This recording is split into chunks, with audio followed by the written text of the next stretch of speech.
శ్రీమద్భగవద్గీత 12వ అధ్యాయంలో 19వ శ్లోకము.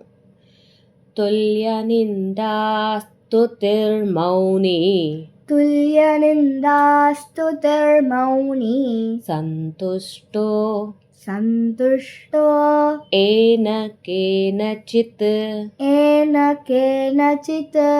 తుల్యనిందాస్తుతిర్మౌని సంతుష్టో ఏన కేనచిత్ సంతుష్టో ఏన కేనచిత్ అనికేతః స్థిరమతిః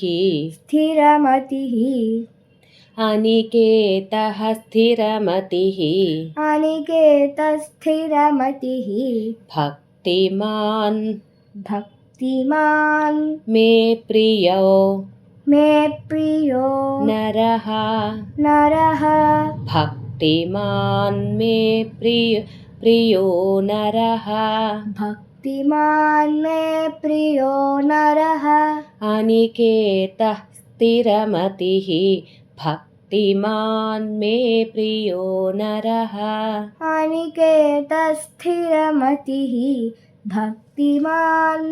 ప్రియో నరః తుల్యనిందాస్తుతిర్మౌని సంతుష్టో ఏన కేనచిత్ అనికేతః స్థిరమతిః భక్తిమాన్ మే ప్రియో నరః తుల్యనిందాస్తుతిర్మౌని సంతుష్టో ఏన కేనచిత్ అనికేతః స్థిరమతిః భక్తిమాన్ మే ప్రియో నరః.